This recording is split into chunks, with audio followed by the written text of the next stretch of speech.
አሰላሙ አለይኩም ወራህመቱላሂ ወበረካቱ። ውዶች እንዴት ናቸው? በያላችሁበት ሰላማችሁ ይብዛ። እባካችሁ ላይክ ሼር አድርጉት።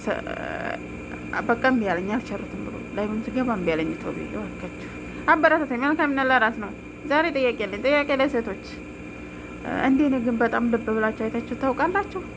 የሆነ የሚተላለፍ ነገር አለ። ሶሻል ሚዲያ ወጣች ሴት እንዴት ታገባ፣ ሶሻል ሚዲያ ወጣች ሴት እንዴት ታገባ ይባላል። በቃ አዋቂውም አላዋቂውም በቃ የኔ ቢጤውም እንዲሁ አዋቂውም የእውቀት እንትንም ላይ ያለውን ልብ ብላችሁ አይታችሁ ሰምታችሁ እንደ ሰው ምን ይሰማችኋል? ግን ለምን እንዲህ አይነት እንደዚህ እያሉ የሚያስተምሩልን ጥሩ አያግቡና አይዶን ኬር እኛ የምንኖረው ሰርተን እሱ አይደለም ጠያቂው። ለምን ነው ወንዶች የሴቶችን ብር አንብላ ብለው የማያስተምሩት?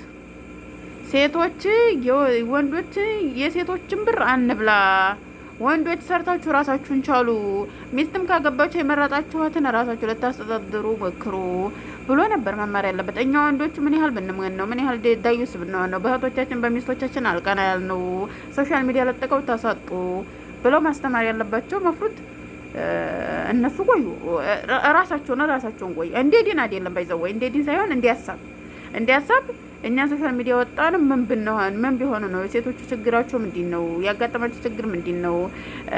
እኛ የማንቀና ሰው ስለሆን ነው ወይ? ዳዩስ ስለሆን ነው ወይ? ማስተዳደር ስለማንችል ነው ወይ? ወንዱ ሚስት መሆን ብቻ ነው የሚፈልገው ባል መሆን አልፈልግ በማለቱ ነው ወይ ብሎ እራሳቸውን መጠየቅ ቢችሉ ጥሩ ነው። እኔ ኢንተርቪው የሚያደርገኝ ሰው ባገኝ በይሄው አጋጣሚ እኔ በይሄ ጉዳይ በጣም የምናገረው ብዙ ነገር አለ። ኢንተርቪው ማድረግ የምትችሉ ሰዎች ጋብዙኝ በቤታችሁ።